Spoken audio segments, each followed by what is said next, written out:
Hey, what's up, guys? It's once again mp4podcast.com, and today we're looking at the official TurboGrafx emulator by NEC for the iPhone and iPod Touch. So let's get it started. Now, just to let you guys know, I bought all the games for the TurboGrafx emulator. I bought all these games, and I will be reviewing them all eventually. I'll try to do one a week, hopefully. First off, I do want to say, right here you'll see a television set.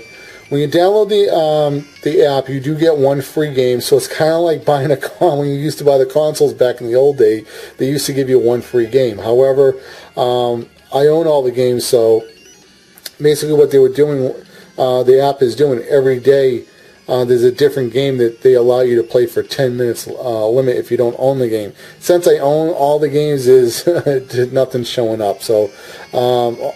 So let me just show you one other thing. If you click on here on the web, it'll bring you to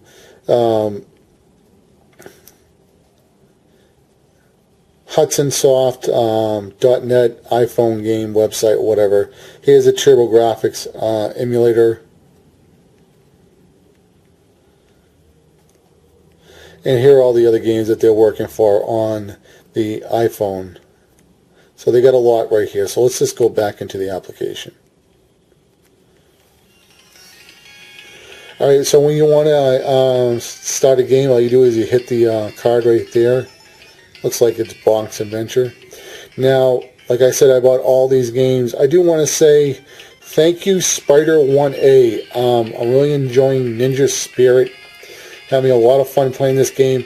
I think anybody's going to love this game if they're a Shinobi fan or a Ninja Gaiden fan. It kind of like, it's right around those two types of gameplays, which are somewhat a little similar, but also a little different here and there. I was been playing around with some of these games, and I love Soldier Blade. R-Type is amazing. The EA port of R-Type is a joke. It's horrible. It's pretty crappy, to tell you the truth. And Gradius right here. This is a really good game. I believe this is Gradius 2, which only came out in Japan on the TurboGrafx. So in Japan, it's called the console's called the PC Engine. And I believe I played this on the Super Nintendo.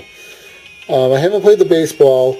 Bonk's Adventures, the first level is a little boring, but then the second level gets really good. So the first level is kind of like to get your feet wet, learn how to play the game, and get used to how Bonk fights and stuff like that. But it seems like it's going to be a pretty good side scroller.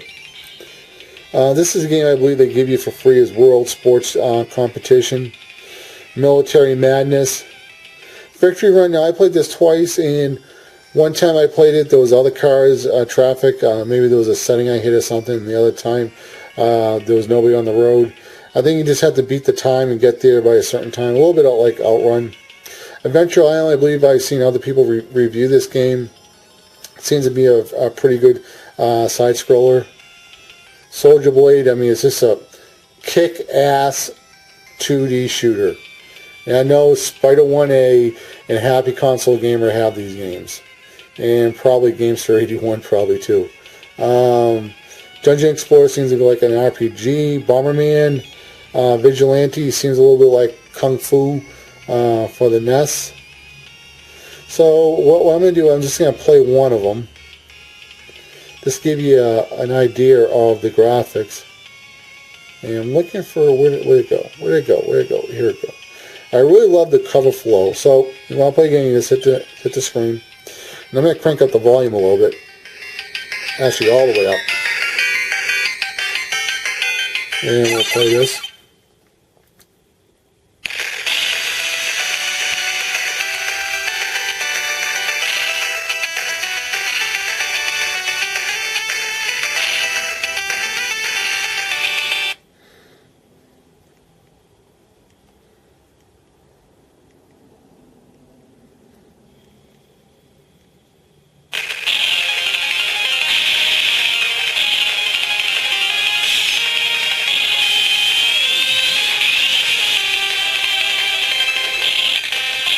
These types of games just remind you of great anime from the 90s when anime just had when anime stories had great science fiction stories to tell you.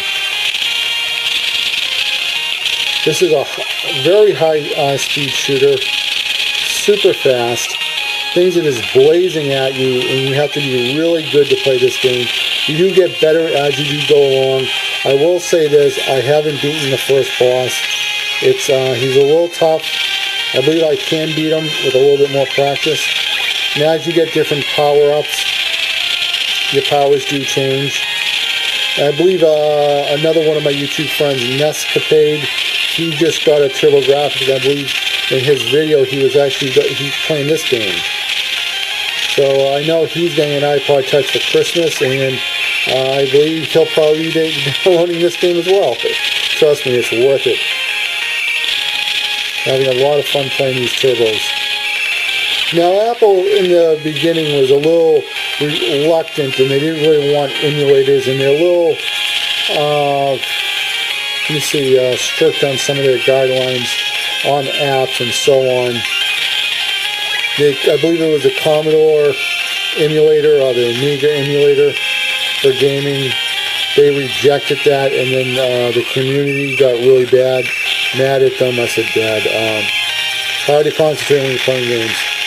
Got really mad, and then they approved it, and I think they disapproved it. I'm not sure if it's approved or not, or they just rewrote the games or whatever. So when you want to eject a game, you just hit the eject button. Let's look at another one. Oh, look at Ninja Spirit. Also, just to let you know a little bit of the background history about the TurboGrafx-16. TurboGrafx-16 went up against the Sega Genesis. Yes. TurboGrafx-16 was the competitor at first to the Sega Genesis console in the United States. It didn't do too well marketing-wise. I remember a lot of the retailers, some of them had it at first, and then they got rid of it. They didn't stock it for too long. EB was the last one to really stock it at all, and that's now GameStop, in case you guys don't know what EB used to be.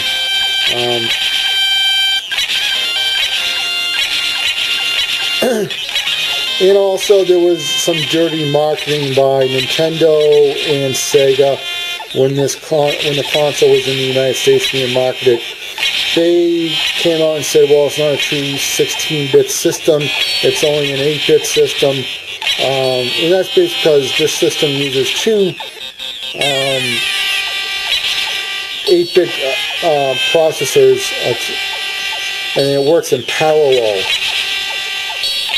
So basically what happens is you add up to two 8-bits, you get a 16-bit console, and the CPU in this system, the TurboGrafx, is an 8-bit processor.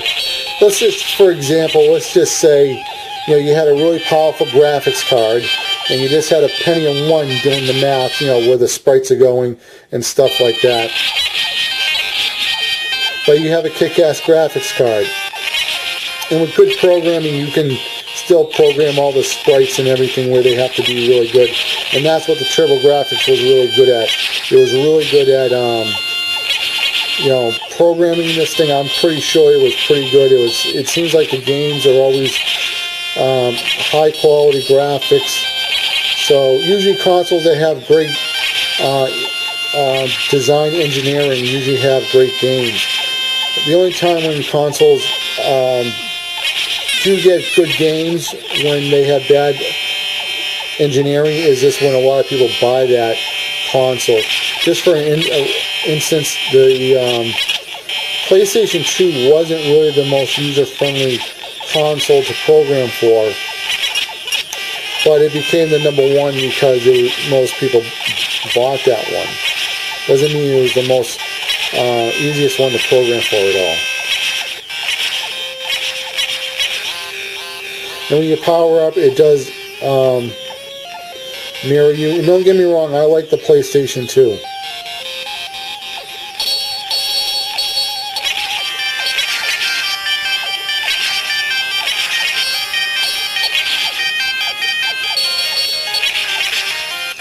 So that's what happened. I remember one time calling Nintendo and asking what was the games that were coming out for the month.